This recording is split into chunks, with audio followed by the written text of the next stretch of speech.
Shalom, selamat pagi Bapak Ibu Saudara yang dikasihi Tuhan Yesus Kristus. Selamat hari Minggu, selamat kita berjumpa kembali dalam renungan pada pagi hari ini.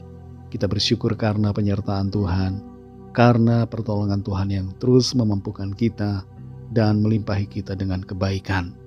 Saat ini sebelum kita mendengarkan kebenaran firman Tuhan, mari kita berdoa. Bapa di sorga, Bapa dalam nama Tuhan Yesus Kristus, Tuhan yang sangat baik, yang selalu bersama-sama dengan kami, memberi kekuatan, yang mengerti setiap perasaan dan pengalaman serta pergumulan kami. Terima kasih untuk penyertaan-Mu sampai saat ini. Kembali di hari baru ini kami mau mendengar sabda firman-Mu.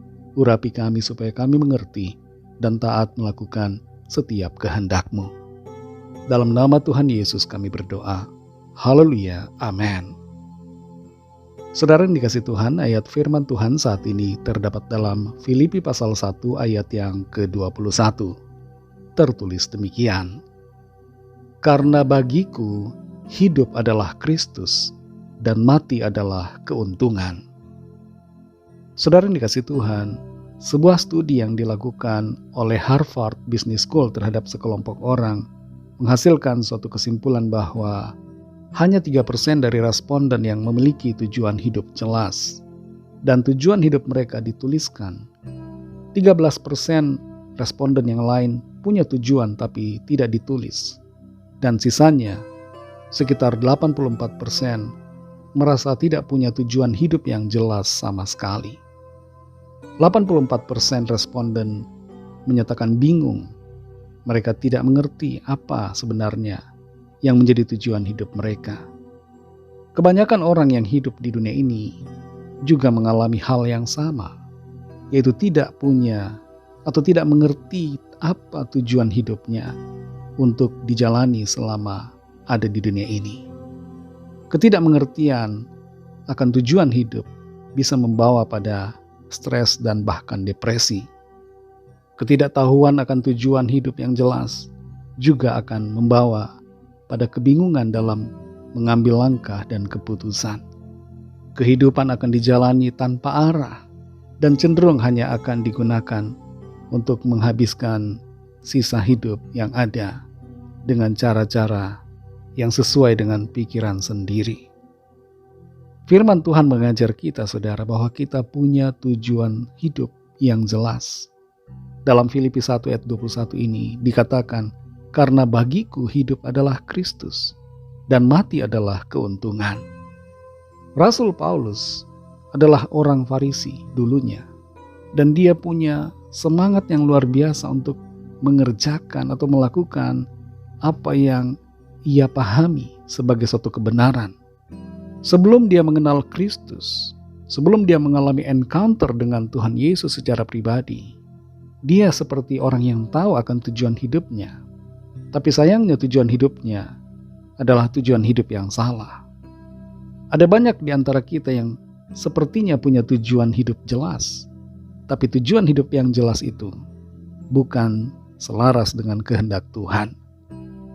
Perjumpaan dengan Tuhan Yesus membuat Rasul Paulus mengalami perubahan haluan hidup 180 derajat. Dia mengerti bahwa tujuan hidupnya adalah Kristus. Bagiku hidup adalah Kristus dan mati adalah keuntungan. Siapa Kristus di sini, saudara? Kristus tidak lain adalah Tuhan Yesus, yang adalah Allah sendiri. Dia pencipta segala-galanya. Tidak ada satupun yang telah ada dan yang telah diciptakan tanpa melalui kuasa dari Tuhan Yesus Kristus. Dia sudah ada sebelum segala sesuatu ada. Dia Allah yang kekal. Dialah sumber segala-galanya.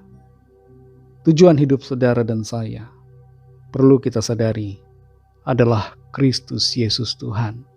Untuk memuliakan Dia dalam hidup kita. Memuliakan Allah yang telah membentuk dan menjadikan kita. Tujuan hidup kita adalah melakukan panggilannya.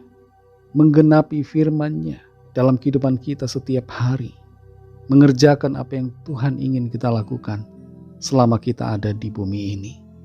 Dengan demikian, saudara, ketika kita sadar bahwa tujuan hidup kita adalah untuk Tuhan Yesus. Kita tidak akan terombang-ambing dengan apapun keadaan.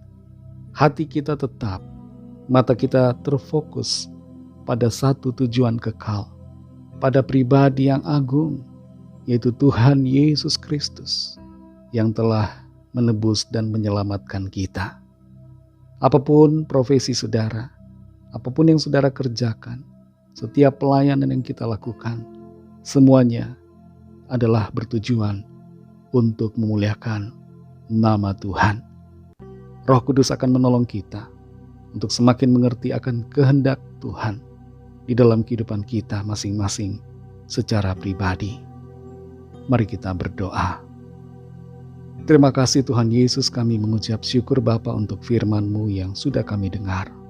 Firman-Mu menuntun kami, memberikan kami kekuatan, membuka mata rohani kami, sehingga kami mengerti akan tujuan hidup yang Tuhan ingin kami jalani sepanjang nafas kami ada di dunia ini.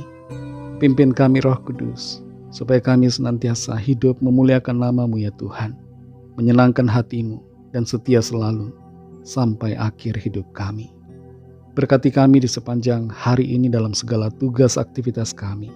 Pimpin dan sertai kami, agar kehidupan kami selalu menyenangkan hati-Mu. Lawat setiap kami yang sakit dan dalam pergumulan. Nyatakan kuasa, mujizat dan pertolongan-Mu bagi kami. Hanya dalam nama-Mu yang kudus, nama Tuhan Yesus Kristus, kami sudah berdoa. Haleluya. Mari sama-sama kita berdoa, doa Bapa kami. Bapa kami yang di sorga, dikuduskanlah nama-Mu, datanglah kerajaan-Mu, jadilah kehendak-Mu di bumi seperti di sorga. Berikanlah kami pada hari ini makanan kami yang secukupnya, dan ampunilah kami akan kesalahan kami, seperti kami juga mengampuni orang yang bersalah kepada kami. Dan janganlah membawa kami ke dalam pencobaan, tetapi lepaskanlah kami daripada yang jahat, karena Engkaulah yang mempunyai kerajaan, dan kuasa dan kemuliaan sampai selama-lamanya. Amin. Terimalah berkat Tuhan. Tuhan memberkati engkau dan melindungi engkau. Tuhan menyinari engkau dengan wajah-Nya dan memberikan kasih karunia. Tuhan menghadapkan wajah-Nya kepadamu dan memberikan damai sejahtera. Berkat anugerah Allah Bapa, kasih karunia dari Tuhan Yesus Kristus, dalam persekutuan dengan Roh Kudus, menyertai kita semua, sekarang ini dan sampai Maranatha Tuhan Yesus datang kembali, dan bahkan sampai selama-lamanya. Dalam berkat nama Tuhan Yesus Kristus, haleluya, amin. Puji Tuhan, saudara dikasihi Tuhan, saya percaya firman Tuhan akan senantiasa menguatkan kita dan memimpin kita dalam jalan-jalan yang Tuhan kehendaki. Tuhan Yesus memberkati saudara semua. Selamat beraktivitas dan sampai jumpa dalam renungan yang berikutnya. Haleluya.